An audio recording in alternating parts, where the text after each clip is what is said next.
tried him with it. Then within the room she called him and Samson, the Philistines are upon us. But he snapped the ropes off his arms as if they were threads.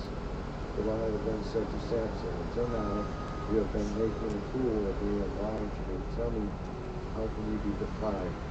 He replied, I have weaved 7 braids of my head into the fabric on the loom and tightened it with a thread behind me. This is the 3rd time you have made a fool of me and haven't told me the secret of your great strength. With such nagging, she prodded him day after day until he was tired to death. So he told her everything. No razor has ever been used on my head, he said, because I have been a Nazareth, set apart to God since birth. If my head was shaved, my strength would leave me, and I would become as weak as any other man. When Delilah saw that he had told her everything, she went, sent word to the rulers of the Philistines, come back once more. He has told me everything. So the rulers of the Philistines returned with their silver in their hands. Having put him to sleep on her lap, she called the man to shave off the 7 braids of his hair, and so began to smooth it. And it straightened up him. Then she called Samson, the Philistines are upon him. He awoke from his sleep and thought to go on as before and shake himself free. But he did not know that the Lord had left him. Then the Philistine seized him, gouged out his eyes, and took him down to his arm, blinded him with a bronze shekel, and set him to be grinding in the prison. But the hair on his head began to grow again after he had been shaved. Now the ruler of the Philistines assembled to offer a great sacrifice to Dagon, their god, and to celebrate, saying, our God has delivered Samson, our enemy, into his hands.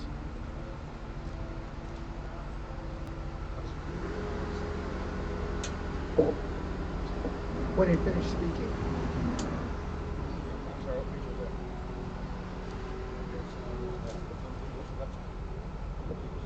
when the people saw him, they praised their God, saying, our God has delivered our enemy into our hands, the one who laid waste our land and multiplied our slain.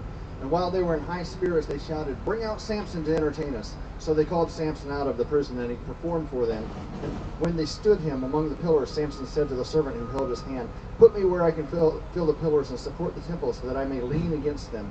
And now the temple was crowded with men and women. All the rulers of the Philistines were there, and the roof were about 3,000 men and women watching Samson perform.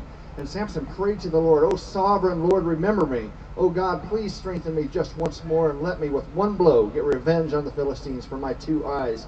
And then Samson reached toward the 2 central pillars on which the temple stood, bracing himself against them, his right hand on one and his left hand on the other. Samson said, let me die with the Philistines. And then he pushed with all his might, and down came the temple and the rulers and all the people in it. And thus he killed many more when he died than while he lived. Then his brothers and his father's whole family went down to get him, and they brought him back and buried him between Zorah and Eshtaol in the tomb of Manoah his father. He had led Israel 20 years.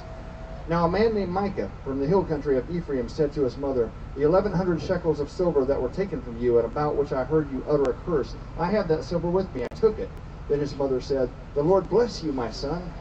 When he returned the 1,100 shekels of silver to his mother, she said, I solemnly consecrate my silver to the Lord. For my son to make a carved image and a cast idol, I will give it back to you. So he returned the silver to his mother, and she took 200 shekels of silver and gave them to a silversmith, who made them into the image of an idol, and they were put into Micah's house. Now this man Micah had a shrine, and he made an ephod and some idols, and installed one of his sons as his priest. And in those days Israel had no king. Everyone did as they saw fit. A young Levite from Bethlehem in Judah, who had been living within the clan of Judah, left that town in search of some other place to stay. And on his way he came to Micah's house in the hill country of Ephraim. Micah asked him, where are you from? I'm a Levite from Bethlehem in Judah, he said, and I'm looking for a place to stay. And then Micah said to him, live with me and be my father and priest, and I'll give you 10 shekels of silver a year for your clothes and for your food. And so the Levite agreed to live with him, and the young man was to him like one of his sons. And then Micah installed the Levite, and the young man became his priest and lived in his house. And Micah said, now I know that the Lord will be good to me, since this Levite has become my priest. In those days Israel had no king, and in those days the tribe of the Danites was seeking a place of their own where they might settle, because they had not yet come into an inheritance among the tribes of Israel. So the Danites sent 5 warriors from Zorah and Eshtaol to spy out the land and explore it. And these men represented all their clans. They told them, "Go explore the land." The men entered the hill country of Ephraim and came to the house of Micah, where they spent the night. And when they were near Micah's house, they recognized the voice of the young Levite. And so they turned in there and asked him, "Who brought you here? What are you doing in this place? Why are you here?" And he told them that what Micah had done for them. And he said, "He has hired me, and I am his priest." And then they said to him, "Please inquire of God to learn whether our journey will be successful." And the priest answered them, "Go in peace. Your journey has the Lord's approval." So the 5 men left and came to Laish, where they saw that the people were living in safety, like the Sidonians, unsuspecting and secure. And since their land lacked nothing, they were prosperous. Also, they lived a long way from the Sidonians and had no relationship with anyone else. And then when they returned to Zorah and Eshtaol, their brothers asked them, "How did you find things?" They answered, "Come on, let's attack them. And we have seen that the land is very good. Aren't you going to do something? Don't hesitate to go there and take it over. When you get there, you will find an unsuspecting people in a spacious land that God has put into your hands, a land that lacks nothing whatsoever." Then 600 men from the clan of the Danites, armed for battle, set out from Zorah and Eshtaol. And on their way, they set up camp near Kiriath Jearim in Judah. This is why the place was of Kiriath Jearim, and is called Mahaneh-dan this day. From there, they went on to the hill country of Ephraim and came to Micah's house. And then the 5 men who had spied out the land of Laish said to their brothers, "Do you know that one of these houses has an ephod, other household gods, a carved image, and a cast idol? Now you know what to do." So they turned in there and went to the house of the young Levite, Micah's place, and greeted them. The 600 Danites, armed for battle, stood at the entrance of the gate. And the 5 men who had spied out the land went inside and took the carved image and the ephod and other household gods and the cast idol, while the priest and the 600 armed men stood at the entrance to the gate. When these men went into Micah's house and took the carved image, the ephod, and the other household gods, and the cast idol, the priest said to them, "What are you doing?" They answered him, "Be quiet, don't say a word. Come with us and be our father and priest. Isn't it better that you serve a tribe and a clan in Israel as a priest, rather than just one man's household?" And then the priest was glad, and he took the ephod and the other household gods and the carved image and went along with the people, putting their little children, their livestock, and their possessions in front of them. They turned away and left. And when they had gone some distance from Micah's house, the men who lived near Micah were called together and overtook the Danites. And as they shouted after them, the Danites turned and said to Micah, "What's the matter with you? You called out your men to fight?" He replied, "You took the gods I made and my priests and went away. What else do I have? How can you ask what's the matter with you?" The Danites answered, "Don't argue with us, or some hot-tempered men will attack you, and you and your family will lose your lives." So the Danites went their way, and Micah, seeing that they were too strong for him, turned around and went back home. And then they took what Micah had made and his priests and went on to Laish against the peaceful and unsuspecting people. They attacked them with the sword and burned down their city. There was no one to rescue them because they lived a long way from Sidon and had no relationship with anyone else. The city was in a valley near Beth Rehob. The Danites rebuilt the city and settled there, and they named it Dan after their forefather Dan, who was born to Israel, though the city used to be called Laish. There the Danites set up for themselves the idols, and Jonathan, son of Gershom and son of Moses, and his sons were priests for the tribe of Dan until the time of the captivity of the land. And they continued to use the idols Micah had made all the time the house of God was in Shiloh. Now in those days Israel had no king. Now a Levite who lived in a remote area in the hill country of Ephraim took a concubine from Bethlehem in Judah, but she was unfaithful to him. She left him and went back to her father's house in Bethlehem, Judah. After she had been there 4 months, her husband went to her to persuade her to return. He had with him a servant and 2 donkeys, and she took him into her father's house, and when her father saw him, he gladly welcomed him. His father-in-law, the girl's father, prevailed upon him to stay, so he remained with them 3 days, eating and drinking and sleeping there. And on the 4th day, he got up early and prepared to leave, but the girl's father said to his son-in-law, "Refresh yourself with something to eat, then you can go." So the 2 of them sat down to eat and drink together, and afterward the girl's father said, "Please stay the night and enjoy yourself." And when the man got up to go, his father-in-law persuaded him, so he stayed there that night. On the morning of the 5th day, when he rose to go, the girl's father said, "Refresh yourself, wait till the afternoon." So the 2 of them ate together, and when the man with his concubine and his servant got up to leave, his father-in-law, the girl's father, said, "Now look, it's almost evening. Spend the night here, the day is nearly over. Stay and enjoy yourself. Early tomorrow morning you can get up and be on your way home." But unwilling to stay another night, the man left and went toward Jebus, that is Jerusalem, with his 2 saddled donkeys and his concubine. And when they were near Jebus, and the day was almost gone, the servant said to his master, "Come, let's stop at the city of the Jebusites and spend the night." His master replied, "No, we will go into an alien city. These people are not Israelites. We'll go on to Gibeah." He added, "Come, let's try to reach Gibeah or Ramah and spend the night in one of those places." So they went on, and the sun set as they neared Gibeah in Benjamin. There they stopped to spend the night. They went and sat in the city square, but no one took them into his home for the night.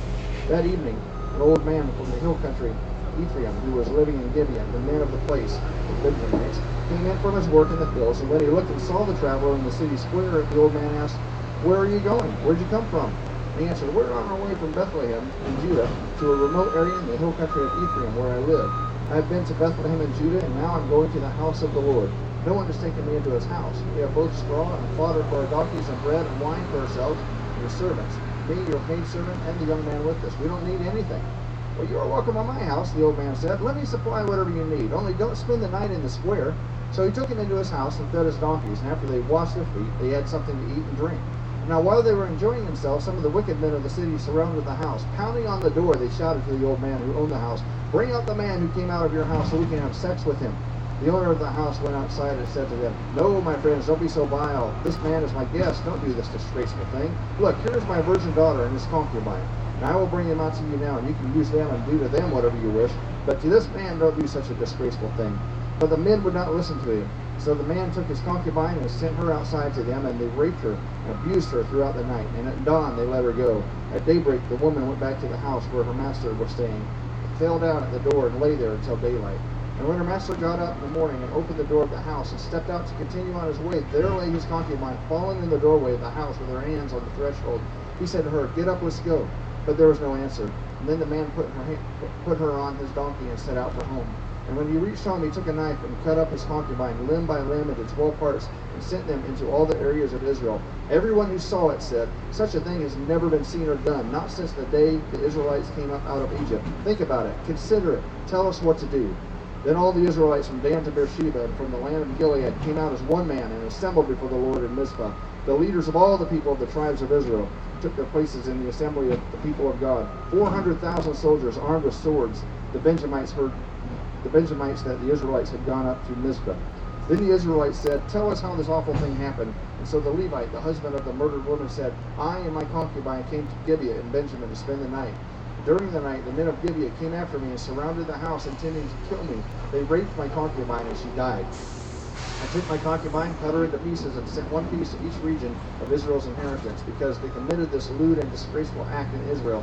Now all you Israelites, speak up and give your verdict."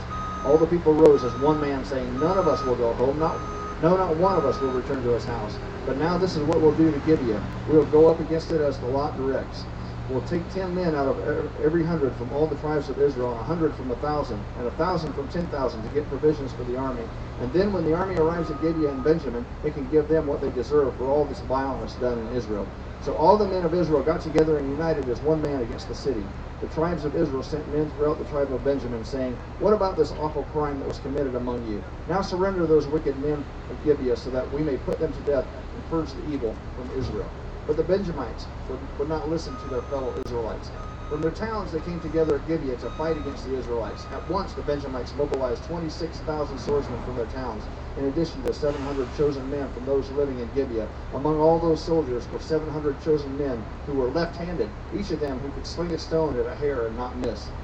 Israel, apart from Benjamin, mustered 400,000 swordsmen, all of them fighting men. The Israelites went up to Bethlehem and inquired of God. They said, "Who of us shall go first to fight against the Benjamites?" And the Lord replied, "Judah shall go first." The next morning the Israelites got up and pitched camp near Gibeah, and the men of Israel went out to fight the Benjamites and took up battle positions against them at Gibeah. The Benjamites came out of Gibeah and cut down 22,000 Israelites in the battlefield that day. But the men of Israel encouraged one another again, took up their positions where they had stationed themselves the first day. The Israelites went up and wept before the Lord until morning. And they inquired of the Lord, and they said, "Shall we go up again to battle against the Benjamites, our brothers?" The Lord answered, "Go up against them." Then the Israelites drew near to Benjamin the second day. This time when the Benjamites came out in Gibeah to oppose them, they cut down another 18,000 Israelites, all of them armed with swords. And then the Israelites, all the people, went up to Bethel, and they sat weeping before the Lord. They fasted that day until evening and presented burnt offerings and fellowship offerings to the Lord. And the Israelites inquired of the Lord. In those days the ark of the covenant of God was there with Phinehas, son of Eleazar, and the son of Aaron, ministering before it. And they asked, "Shall we go up again to battle with Benjamin our brother, or not?" The Lord responded, "Go, for tomorrow I will give them into your hands." And then Israel set an ambush around Gibeah. They went up against the Benjamites on the third day and took up positions against Gibeah as they had done before. And the Benjamites came out to meet them and were drawn away from the city. They began to inflict casualties on the Israelites as before, so that about 30 men fell in the open field on the roads, and one leading to Bethel and the other to Gibeah. While the Benjamites were saying, "We are defeating them as before," the Israelites were saying, "Let's retreat and draw them away from the city to the roads." All the men of Israel moved from their places and took up positions at Baal Tamar, and the Israelite ambush charged out of its place on the west of Gibeah. Then 10,000 of Israel's finest men made a frontal attack on Gibeah. The fighting was so heavy that the Benjamites did not realize how near disaster was. The Lord defeated Benjamin before Israel on that day. The Israelites struck down 25,100 Benjamites, all armed with swords. Then the Benjamites saw that they were beaten. Now the men of Israel had given way before Benjamin because they relied on the ambush they had set near Gibeah. The men who had been in ambush made a sudden dash into Gibeah, spread out, and put the whole city to the sword. The men of Israel had arranged with the ambush that they should set up a great cloud of smoke from the city, and then the men of Israel would turn in the battle. The Benjaminites had begun to inflict casualties on the men of Israel, about 30, and they said, "We are defeating them as in the first battle." But when the column of smoke began to rise from the city, the Benjamites turned and saw the smoke of the whole city going up into the sky. Then the men of Israel turned on them, and the men of Benjamin were terrified because they realized that disaster had come upon them. So they fled before the Israelites in the direction of the desert, but they could not escape the battle. And the men of Israel who came out of the towns cut them down there. They surrounded the Benjamites, chased them, and easily overran them in the vicinity of Gibeah on the east.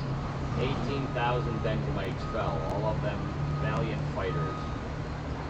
As they turned and fled toward the desert to the rock of Rimmon, the Israelites cut down 5,000 men along the roads. They kept pressing after the Benjamites as far as Gidom and struck down 2,000 more. On that day, 25,000 Benjamite swordsmen fell, all of them valiant fighters. But 600 men turned and fled into the desert to the rock of Rimmon, where they stayed 4 months. The men of Israel went back to Benjamin and put all the towns in the sword, including the animals and everything else they found. All the towns they came across they set on fire.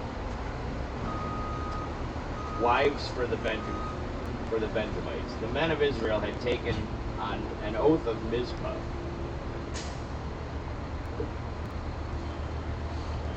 Not one of us will give his daughter in marriage to a Benjamite.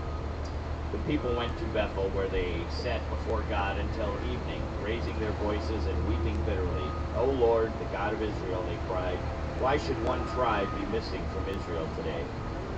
Early the next day, the people built an altar and presented burnt offerings and fellowship offerings. Then the Israelites asked, "Who from all the tribes of Israel has failed to assemble before the Lord?" For they had taken a solemn oath that anyone who failed to assemble before the Lord at Mizpah should certainly be put to death. Now the Israelites grieved for their brothers, the Benjamites.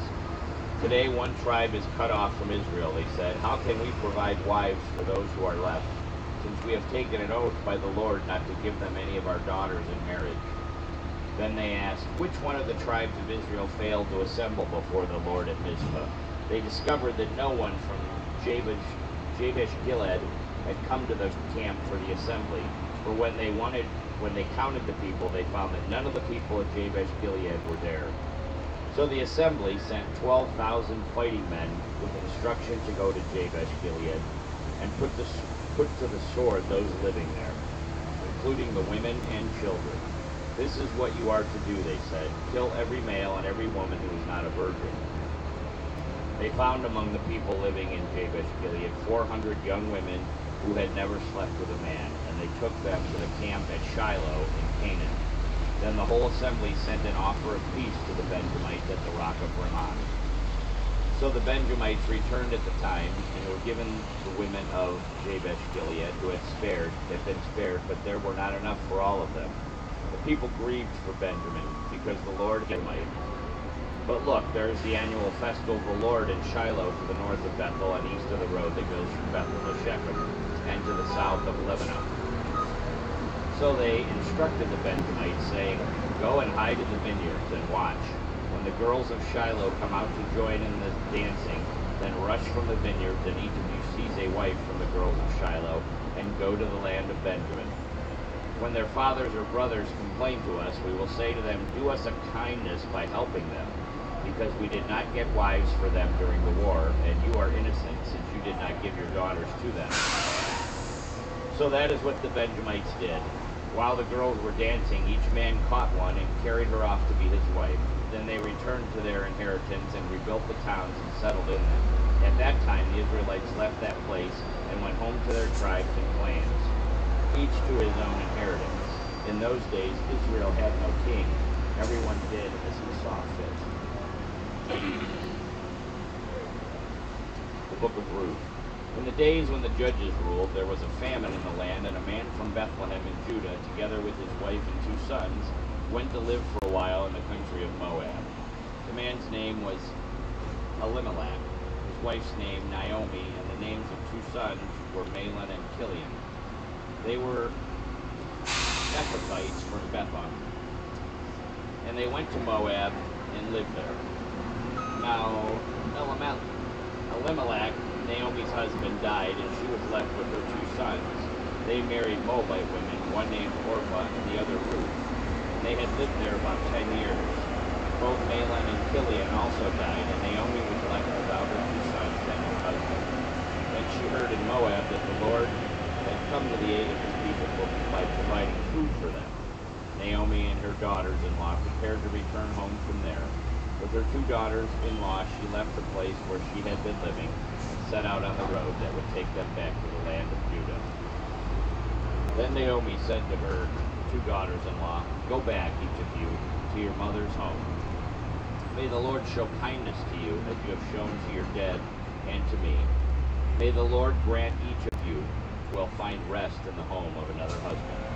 Then she kissed them, and they wept aloud and said to her, "We will go back with you to your people." But Naomi said, "Return home, my daughters.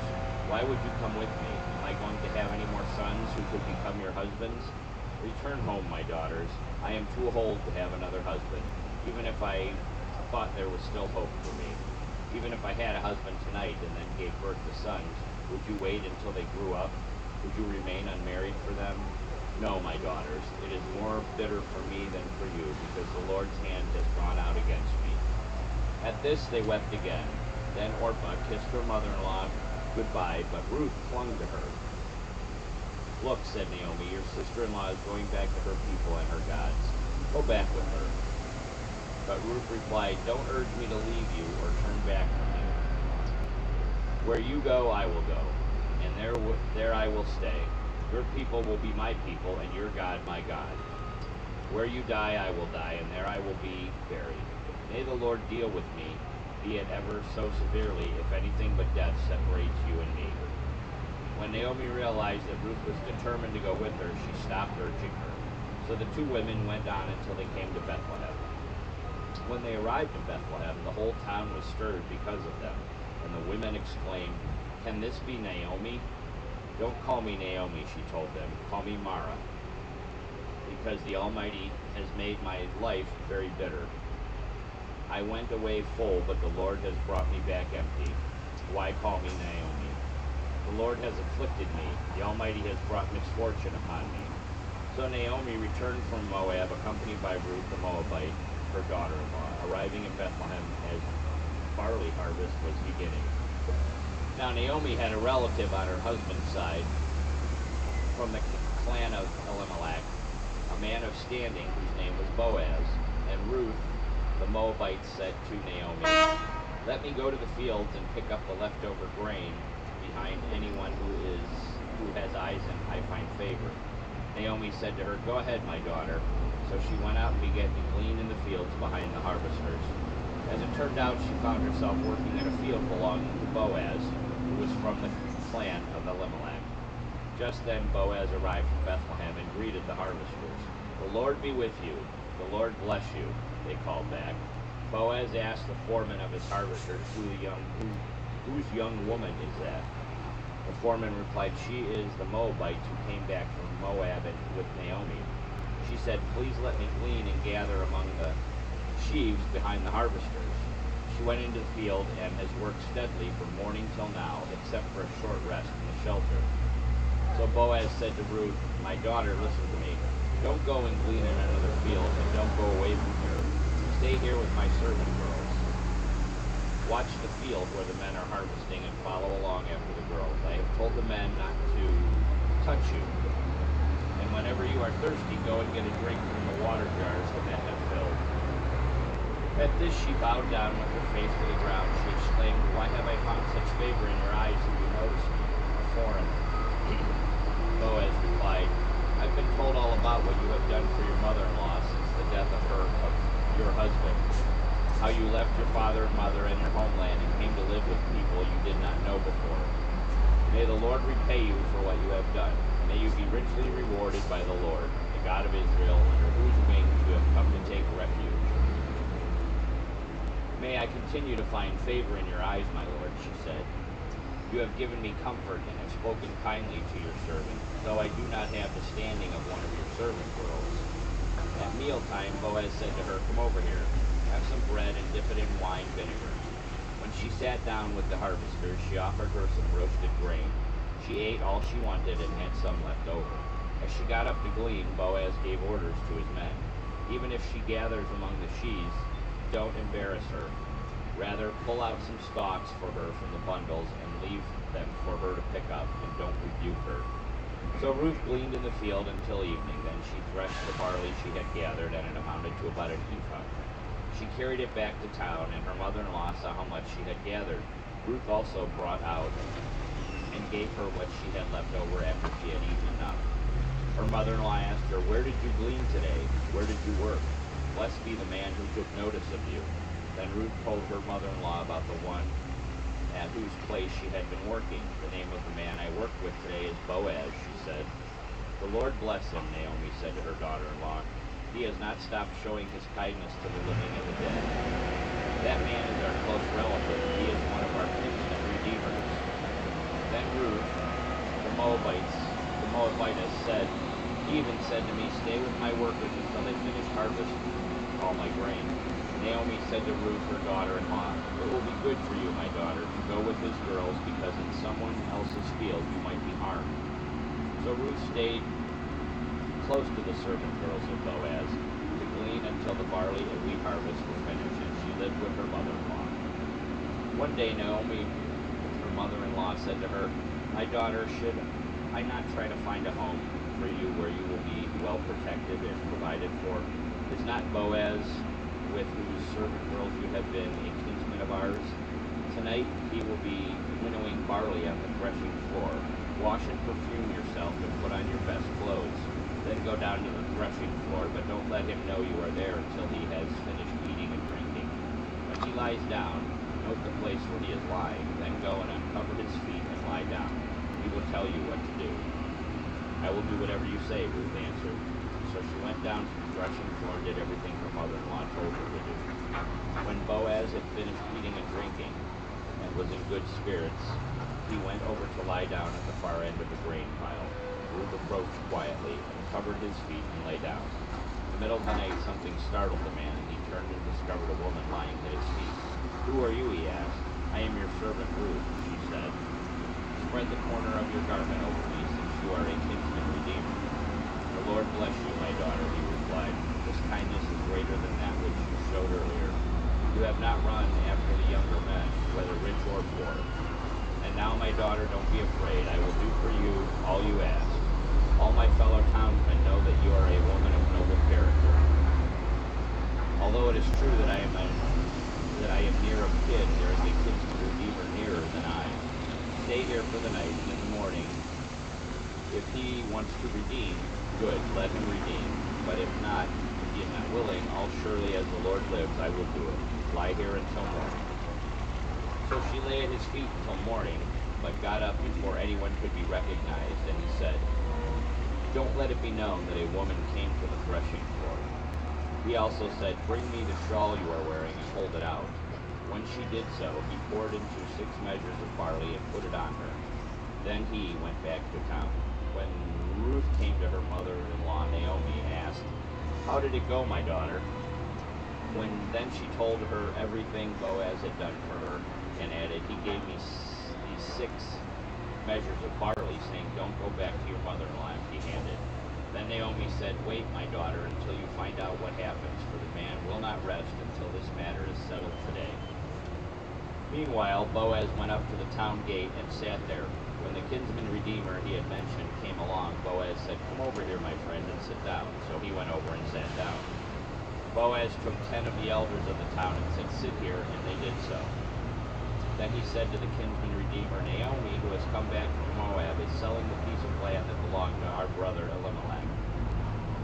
I thought I should bring the matter to your attention and suggest that you buy it in the presence of these seated here and in the presence of the elders of my people. If you will redeem it, do so. But if you will not, tell me, so I will know. For no one has the right to do it except you, and I am next in line." "I will redeem it," he said. Then Boaz said, "On the day you buy the land from Naomi and from Ruth the Moabite, you acquire the dead man's widow, in order to maintain the name of the dead with his property." At this the kinsman redeemer said, "Then I cannot redeem it, because I might endanger my own estate. You redeem it yourself. I cannot do it." Now in early times in Israel, from the redemption and transfer of property to become final, one party took off his sandal and gave it to the other. This is the method of legalizing transactions in Israel. So the kinsman redeemer said to Boaz, "Buy it yourself," and he removed his sandal. Then Boaz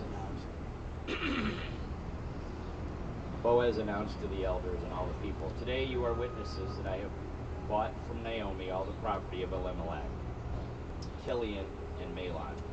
I have also acquired Ruth the Moabitess, Mathlon's widow, as my wife, in order to maintain the name of the dead with his property, so that his name will not disappear from among his family or from the town records. Today you are witnesses." Then the elders and all those at the gate said, "We are witnesses. May the Lord make the woman who is coming into your home like Rachel and Leah, who together built up the house of Israel. May you have standing in Ephraim and be famous in Bethlehem. Through the offspring the Lord gives you by this young woman, may your family be like that of Perez from Tamar, bore to Judah." So Boaz took Ruth, and she became his wife. Then he went to her, and the Lord enabled her to conceive, and she gave birth to a son. The women said to Naomi, Praise be to the Lord, who this day has not left you without a kinsman redeemer. May he become famous throughout Israel. He will renew your life and sustain you in your old age. For your daughter-in-law, who loves you and who is better to you than the 7 sons, has given him birth." Then Naomi took the child, laid him in her lap, cared for him. The women living there said, "Naomi has a son," and they named him Obed. He was the father of Jesse, the father of David. This then is the family line of Perez. Perez was the father of Hezron, Hezron the father of Ram, Ram the father of Amminadab, Amminadab the father of Nahshon, Nahshon the father of Salmon, Salmon the father of Boaz, Boaz the father of Obed, Obed the father of Jesse, and Jesse the father of David.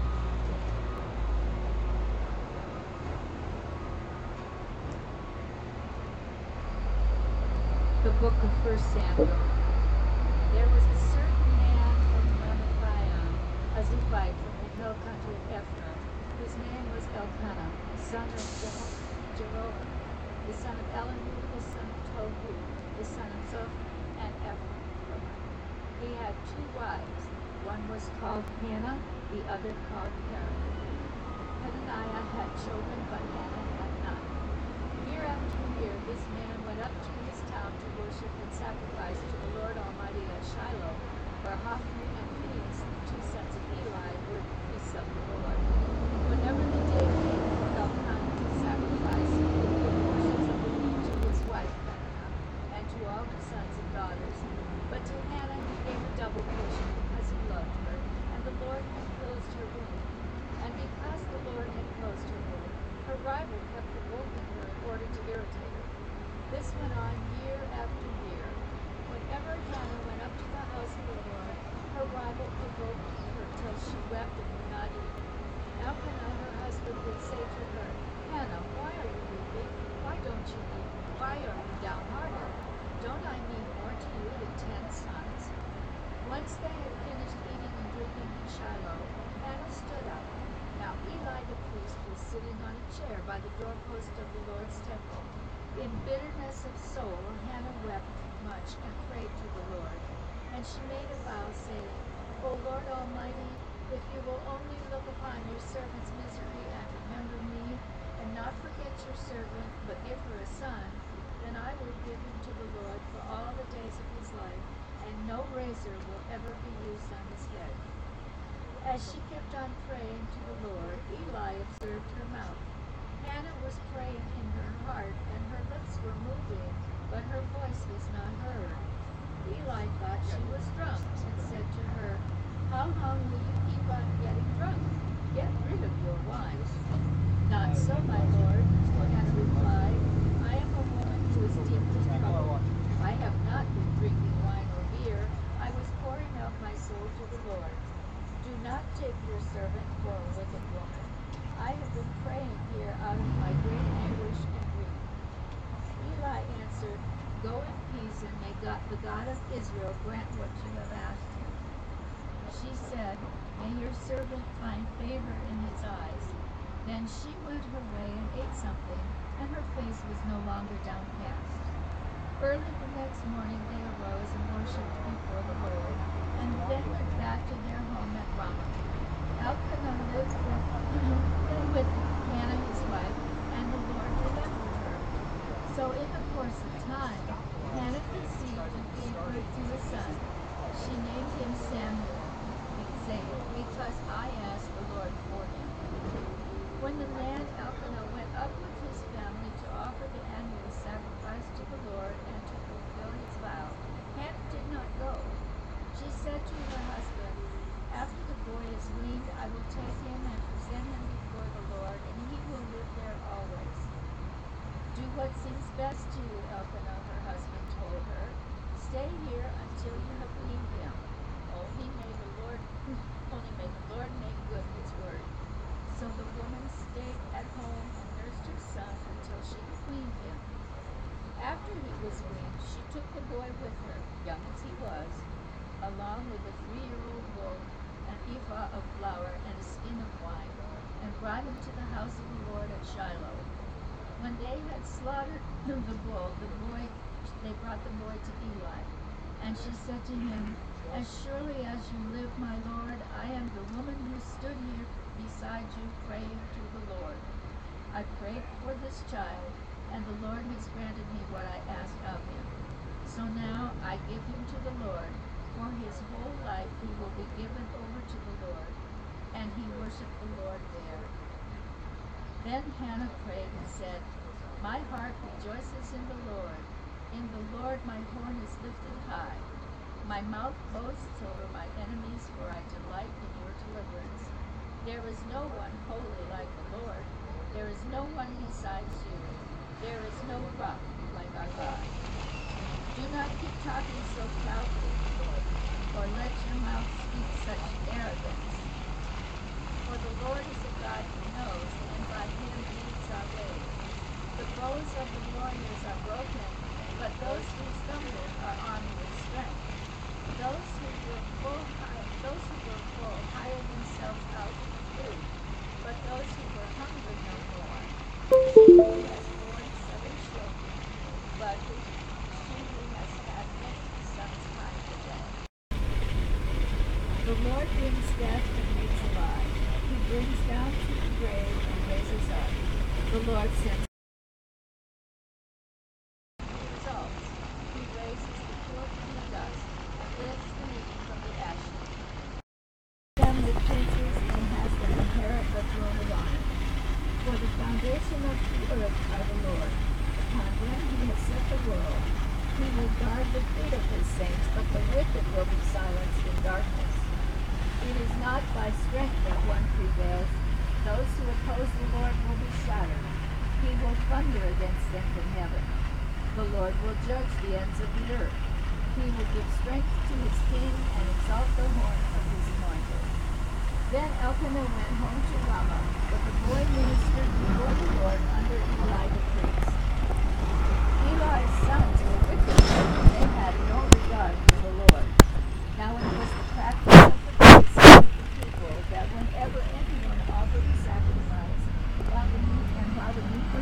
boils, the servant of the priest would come with a 3-pronged fork in his hand. He would plunge it into the pan or kettle or cauldron or pot, and the priest would take for himself whatever the fork brought up. This is how they treated all the Israelites who came to Shiloh. But even before the fat was burned, the servant of the priest would come and say to the man who was sacrificing, "Give the priest some meat to roast. He won't accept boiled meat from you, but only raw." If the man said to him, "Let the fat be burned up first, and then take whatever you want," the servant would then answer, "No, hand it over now. If you don't, I'll take it by force." This sin of the young men was very great in the Lord's sight, for they were treating the Lord's offering with contempt. But Samuel was ministering before the Lord, a boy wearing a linen ephod. Each year his mother took it to him, and then she went up with her husband to offer the annual sacrifice. Eli would bless Elkanah and his wife, saying, "May the Lord give you children by this woman to take the place of the one she prayed for and gave to the Lord." Then they would go home. And the Lord was gracious to Hannah. She conceived and gave birth to 3 sons and 2 daughters.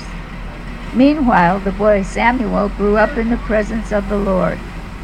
Now Eli, who was very old, heard about everything his sons were doing to all Israel, and how they slept with the women who served at the entrance to the tent of meeting. So he said to them, "Why do you do such things? I hear from all the people about these wicked deeds of yours. No, my sons, it is not a good report that I hear spreading among the Lord's people. If a man sins against another man, God may mediate for him, but if a man sins against the Lord, who will intercede for him?" His sons, however, did not listen to their father's rebuke, for it was the Lord's will to put them to death. And the boy Samuel continued to grow in stature and in favor with the Lord and with men. Now a man of God came to Eli and said to him, "This is what the Lord says. Did I not clearly reveal myself to your father's house when they were in Egypt under Pharaoh? I chose your father out of all the tribes of Israel to be my priest, to go up to my altar, to burn incense, and to wear an ephod in my presence. I also gave your father's house all the offerings made with fire by the Israelites. Why do you scorn my sacrifice and offering that I prescribed for my dwelling? Why do you honor your sons more than me by fattening yourselves on the choice parts of every offering made by my people Israel? Therefore the Lord, the God of Israel, declares, I promised that your house and your father's house would minister before me forever. But now the Lord declares, far be it from me. Those who honor me I will honor, but those who despise me will be disdained. The time is coming when I will cut short your strength and the strength of your father's house, so that there will not be an old man in your family line, and you will see distress in my dwelling. Although good will be done to Israel in your family line, there will never be an old man. Every one of you that I do not cut off from my altar will be spared only to blind your eyes with tears and to grieve your heart, and all your descendants will die in the prime of life. And when that happens to your two sons, Hophni and Phinehas will be a sign to you. They will both die on the same day. I will raise up myself a faithful priest, who will do according to what is in my heart and mind. I will firmly establish his house, and he will minister before my anointed one always. Then everyone left in your family line will come and bow down before him for a piece of silver and a crust of bread, and plead, appoint me to some priestly office so I can have food to eat. The boy named Samuel ministered before the Lord under Eli. In those days the words of the Lord were rare. There were not many visions. One night Eli, whose eyes were becoming so weak that he could barely see, was lying down in his usual place. The lamp of God had not yet gone out, and Samuel was lying down in the temple of the Lord where the ark of God was. Then the Lord called Samuel. Samuel answered, "Here I am." And he ran to Eli and said, "Here I am, you called me." But Eli said, "I did not call. Go back and lie down." So he went and lay down. Again the Lord called, "Samuel." And Samuel got up and went to Eli and said, "Here I am, you called me." "My son," Eli said, "I did not call.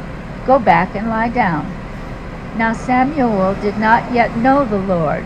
The word of the Lord had not yet been revealed to him. The Lord called Samuel a third time, and Samuel got up and went to Eli and said, "Here I am, you called me." Then Eli realized that the Lord was calling the boy. So Eli told Samuel, "Go and lie down, and if he calls you, say, 'Speak, Lord, for your servant is listening.'" So Samuel went and lay down in his place. The Lord came and stood there calling as at other times, "Samuel, Samuel." Then Samuel said, "Speak, for your servant is listening."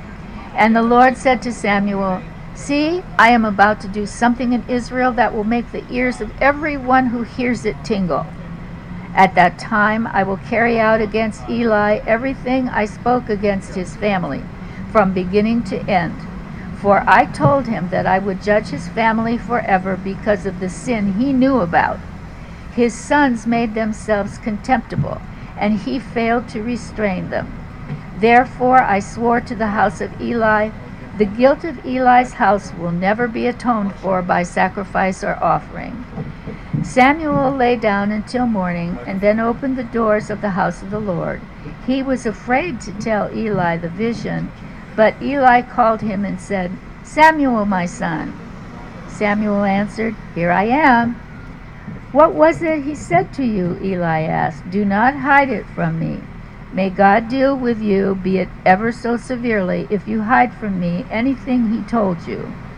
So Samuel told him everything, hiding nothing from him.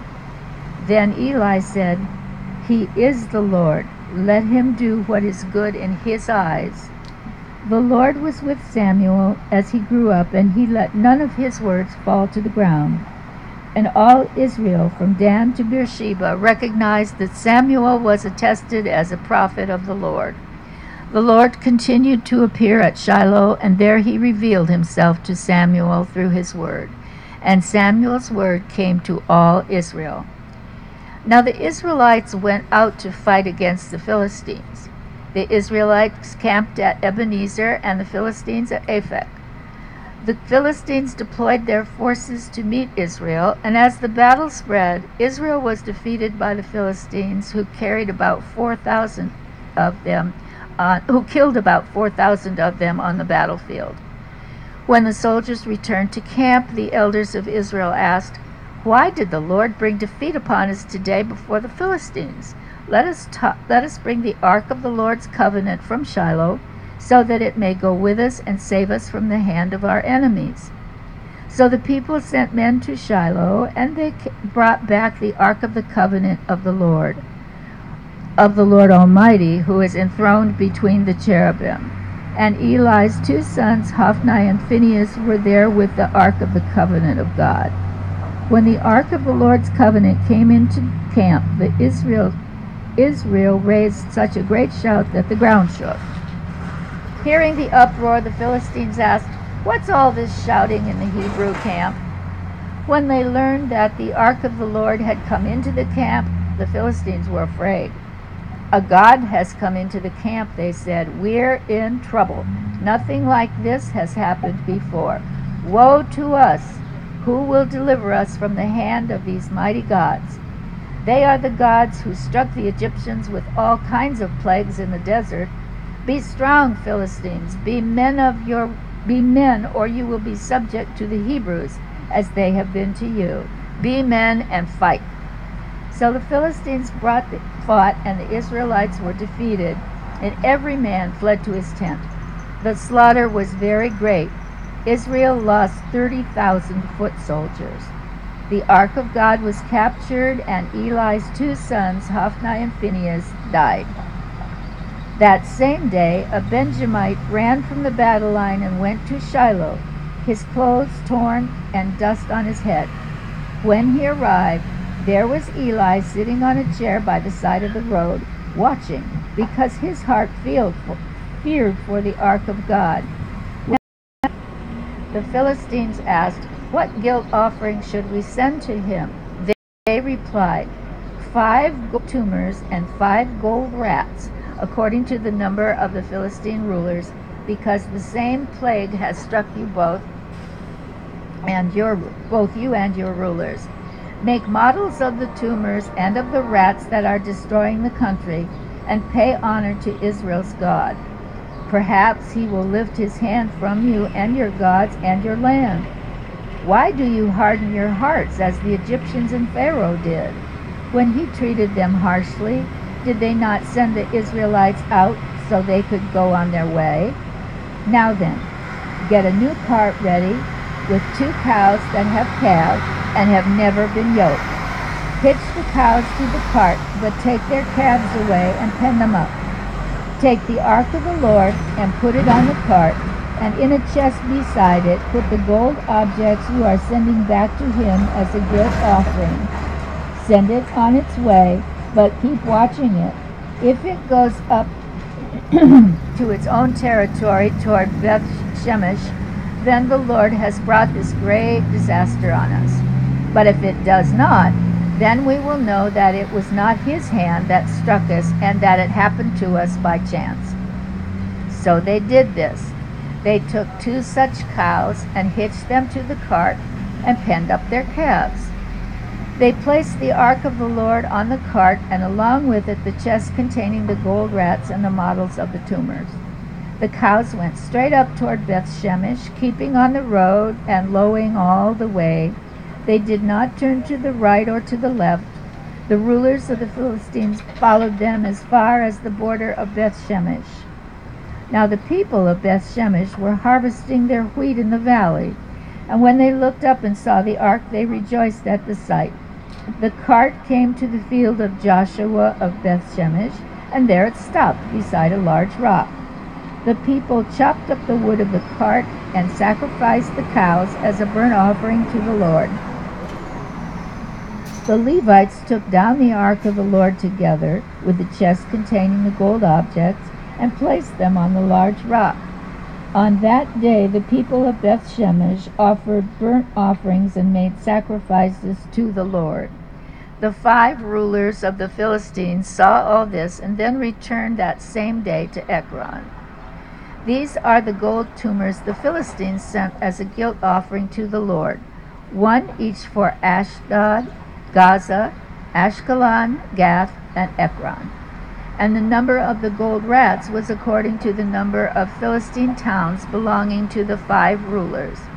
They fortified the fortified towns with their country villages. The large rock on which they set the ark of the Lord is a witness to this day in the field of Joshua of Beth Shemesh. But God struck down some of the